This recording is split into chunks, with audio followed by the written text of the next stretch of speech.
SpongeBob on Nickelodeon. Are you ready, kids?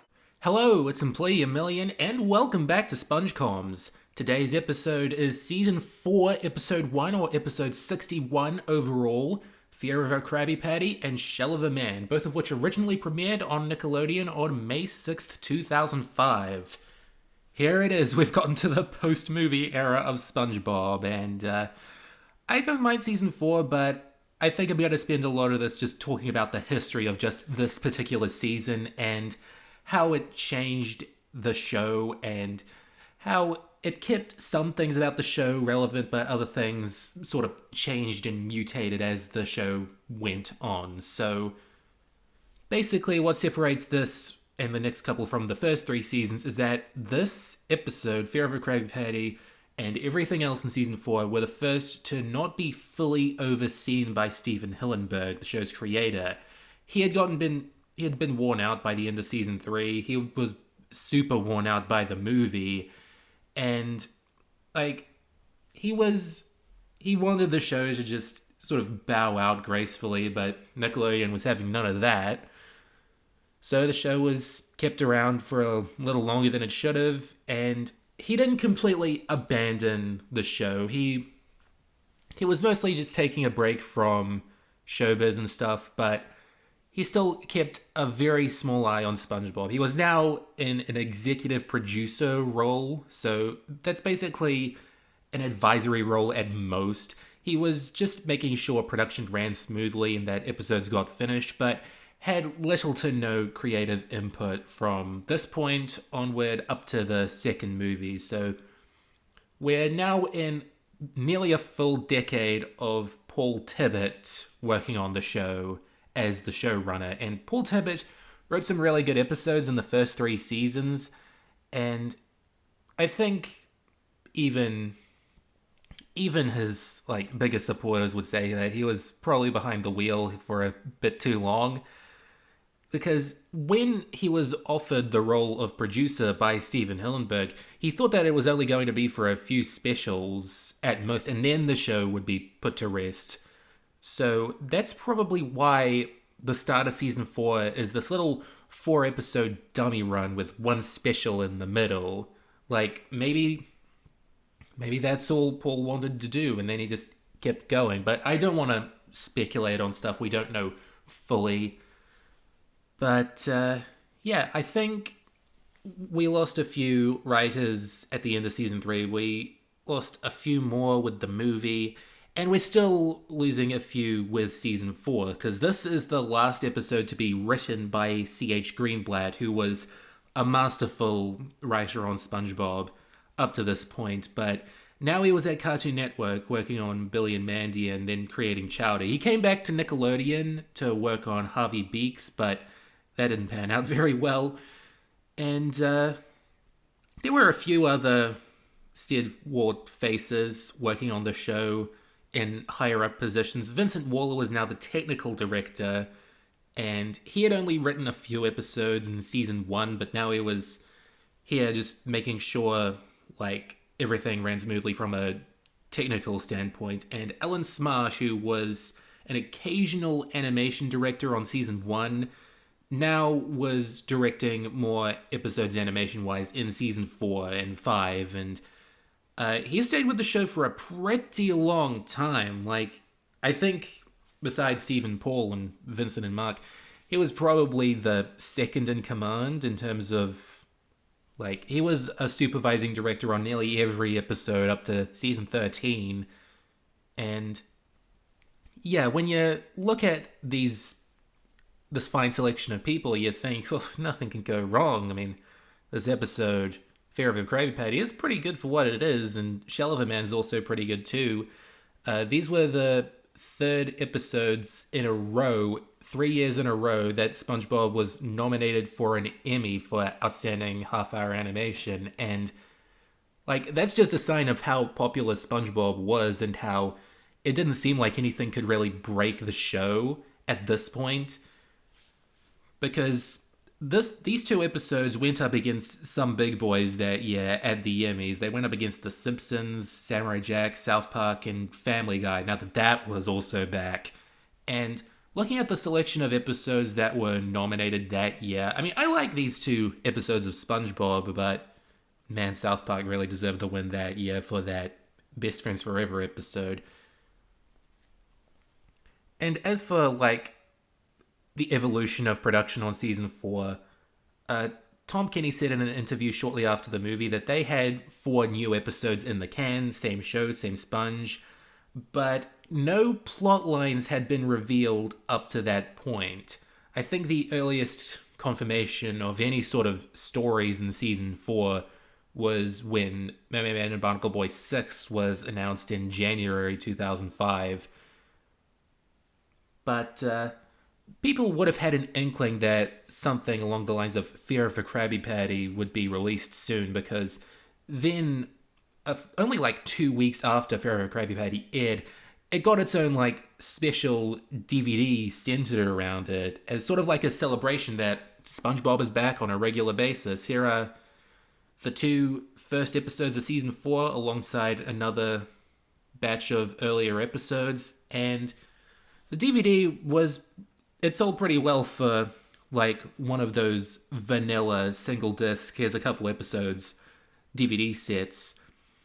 And what I find very interesting about what the DVD shows off is that the episode had only been around for 2 weeks and they were already showing deleted scenes of, certain lines that got cut in the storyboard of this episode, and this whole shot of SpongeBob getting dragged away by patties in a cave that might have been a bit too scary for a season premiere, although it's already quite pushing its luck by being a horror episode.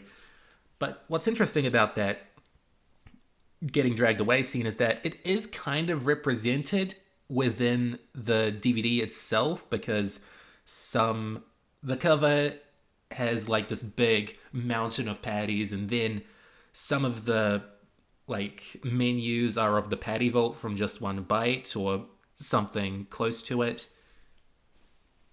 And just going back to that storyboard on the DVD, it really goes to show that C.H. Greenblatt was leaving on a pretty like powerful note in terms of storyboarding and making something that looks great. I mean, say what you want about season 4, but personally, I think it's the best looking season of the entire show. Like, the first season is very, like, simple and charming, and 2 and 3 added onto that, even if they got a little slick, as Jay Linder puts it. But 4, like, they were finding their footing again, and you get these really strange experimental faces and sequences, and Fear of a Krabby Patty is just a good place to go to just sense that, something was off about the show now. I mean, people were very, like, interested in how the show could change and weren't quite liking these episodes as much as the first 3 seasons, even at the time. And I think that kind of comes from, like, where you came to the new episodes from. Like, if you were, like, rewatching season 1 and early season 2 episodes and then went straight into season 4, yeah, there's a pretty big difference there, and there's already quite a difference between the end of season 3 and the start of season 4, just due to the 2-year production gap and all the people that left. But if you come to it from the perspective of, okay, a movie just came out and it was also very, like, surreal and experimental and exaggerated and sort of pushed these characters to their limit, okay, this episode does that and encourages later episodes to also do that, so yeah, worked in that sense. And I think that's why I like season 4's art style so much, because, everyone's still a bit loosey-goosey, and everyone just still acts very cartoonishly and sort of, like, pushes these designs and these actions as far as they can go, and that's really nice to see. And Fear of a Krabby Patty is one of the most boarded episodes of its time. Like, if you go to that storyboard and then you watch the episode again, you'll notice that they didn't change too many designs or, exaggerated effects. Like, they went with the roughest storyboard they possibly could, and they only added, like, a few more on-model moments. And I think that just goes to show how good C.H. Greenblatt was at creating this very surreal, cartoony environment and working on the show. And as much as I like Chowder and am happy that it exists, you gotta wonder what he could have brought to the show if he stayed around for season 4, 5, and 6. How people would have thought differently of the show in that era if more episodes felt like Fear of a Krabby Patty. I think the biggest difference in how Fear of a Krabby Patty feels to the first 3 seasons is easily with SpongeBob's characterization. Like, in his very first scene, he's already acting a bit more naive and childish, and that much doesn't really change across the episode, even if it's a horror-themed episode, so they can kind of get away with making him a bit more on edge once he's run out of steam at the grill. But it's also, like, notable in that Tom Kenny's performance as SpongeBob is still, even after the movie, getting higher pitched and raspier, and yeah, I think around this time it's starting to get a bit, like, separated from the character's roots and how he should sound and act. Like, SpongeBob is the biggest noticeable characterization difference so far in these first 2 episodes, and even then he's kind of on point in Shell of a Man. Because, like, Plankton's still pretty good. Mr. Krabs is... they're still kind of pushing how far they can make him go in terms of being a greedy, heartless boss. And Squidward doesn't have much to do in these first 2 episodes, but they get his stuff right to an extent. But SpongeBob himself is already acting kind of different, and that's kind of an omen, I think. But otherwise, Fear of a Krabby Patty's a fun time. I did a review of it like a couple years ago, and my thoughts on it haven't changed. It's not my favorite as season 4, but, you know, it's got good qualities to it, and I think with any season 4 episode, you have to acknowledge that this isn't exactly classic SpongeBob anymore. It's usually good SpongeBob, but not classic, honestly. In the sense that, I don't know, if you say it's just like the first 3 seasons, then you're probably setting people up for disappointment, but, you know, it's got good moments, it's got good episodes, they're just different in a way. Like, if SpongeBob Season 4 was an entirely different show that aired on Nickelodeon, but had nothing to do with SpongeBob, but somehow just had the same staff and writers that it did, I think that it would be pretty well received. People would like it, but it just kind of has to compete with the pre-movie seasons, and, well, I think that in some aspects it can compete, but in others, you know, I don't know if comparing it directly to, like, season 1 or 2 is that fair. I mean, it probably should be fair, but yeah. I like season 4, that's basically all I'm saying. And this next episode, Shell of a Man, is also a good, like, case study.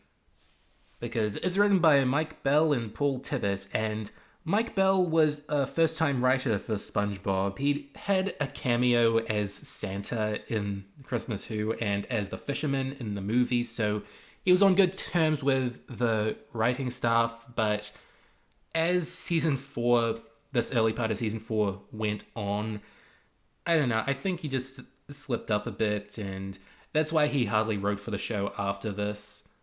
But, I mean, I like Shell of a Man too. It's a pretty good episode.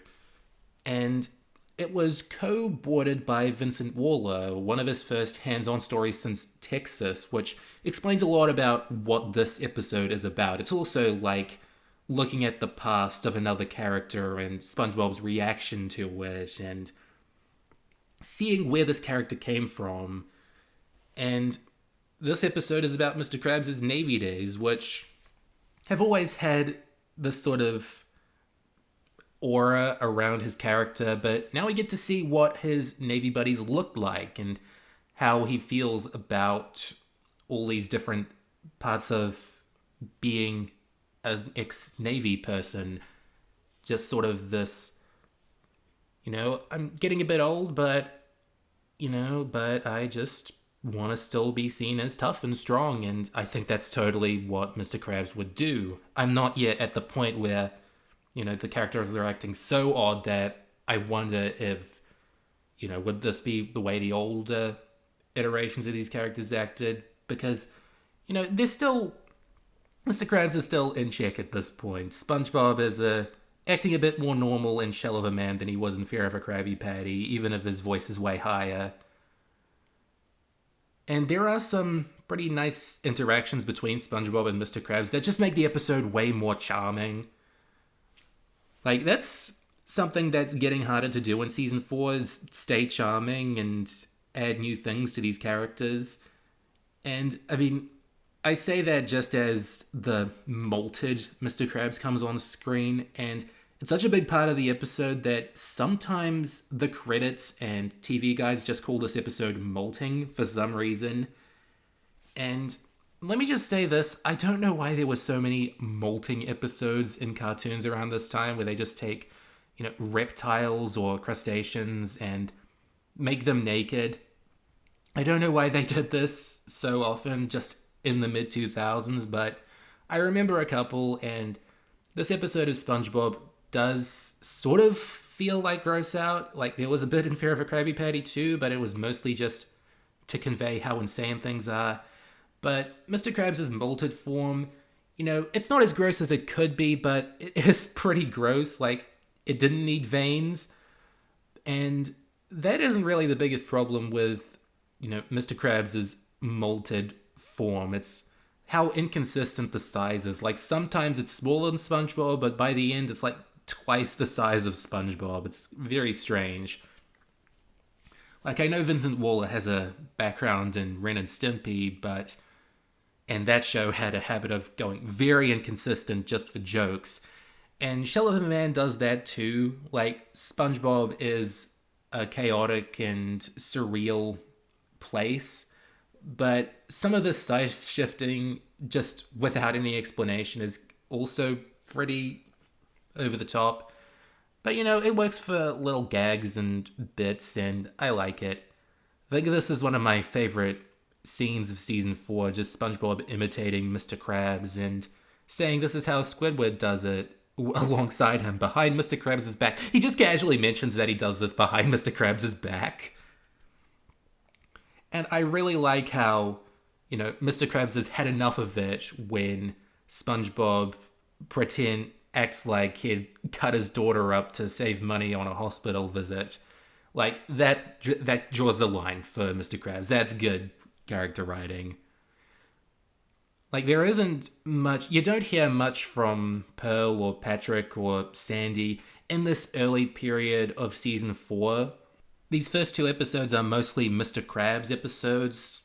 One aspect about his rivalry with Plankton, one with an aspect of his Navy days. And I think that's a good way of putting his character back on track, and if Season 4 onward are going to feature way more Krusty Krab episodes, then sure, get his character in the spotlight quicker. But it is kind of odd that Patrick doesn't appear at all in these first two episodes. He's credited in Shell of a Man, and someday we may figure out why that is. But for now, it is just kind of odd that he might have had just a few more vacation days after the movie.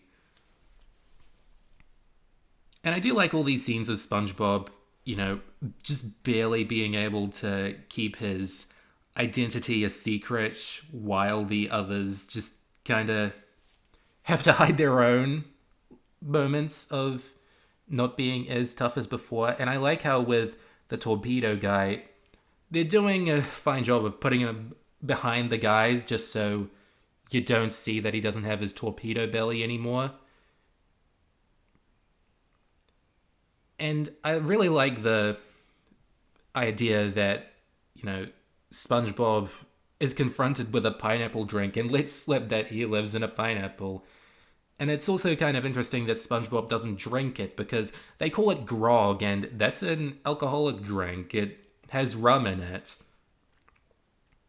But I think the best thing about Shell of a Man as an episode of SpongeBob coming after the movie is that it reinforces that SpongeBob can be about undersea facts with a cartoony twist. Like, I kind of complained about the molting aspect of it before, but this is something crabs do, and it's very interesting that they, put a spin on it that, what if Mr. Krabs molted at a very inopportune time?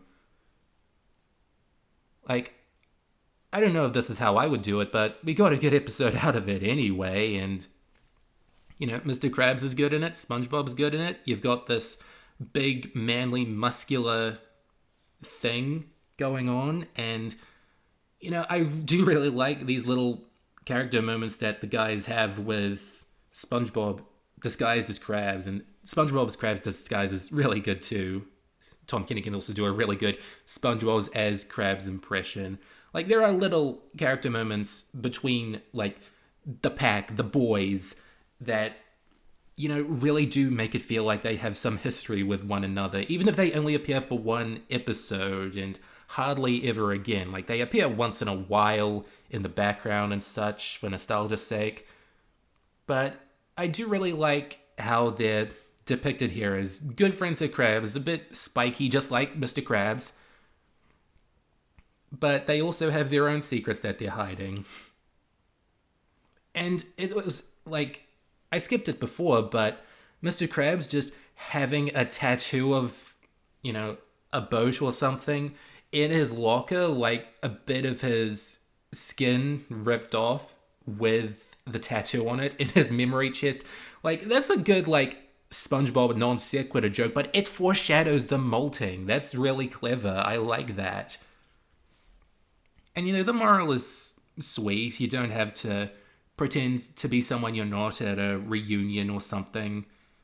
And, like, even though it is a very different environment from what you're used to from SpongeBob, I do like how they fit some of SpongeBob's, like, world into his dialogue with this episode, like how he lives in a pineapple. That's the first we hear of his pineapple in season 4, because it wasn't seen in Fear of a Krabby Patty, obviously. And we also see him blowing bubbles. We also have Jellyfish and Fields name checked. Haven't gotten anything about Gary yet. That snail he forgot to feed while he was at work for a month just yesterday. But it's kind of fun. Really, some of these episodes just, you're not meant to think too hard about them, just have a good time.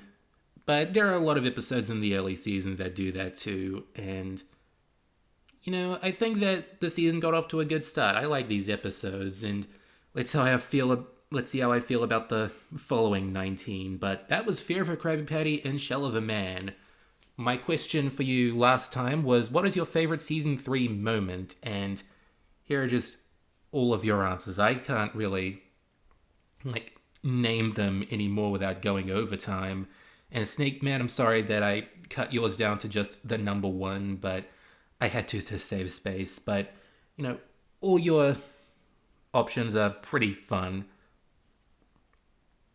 My question time for you now is, who would you have picked to run the show besides Stephen Hillenburg and Paul Tibbitt? Because I have my money on Sherm Cohen, but I don't know if he could run it as smoothly as Paul Tibbitt. And I know that's kind of a punchline in itself, but yeah, it is kind of a mystery. Just pick a random person and see how SpongeBob would have turned out, what we would have liked about the post-movie seasons, what we would have not liked going forward. But overall, I'm happy that Paul Tibbitt was chosen for the moment. Next week, we've got Krabs and Plankton both being injured. Mr. Krabs going to the hospital in The Lost Mattress, and Plankton, exaggerating an injury, going to court for it in Krabs vs. Plankton. Goodbye for now.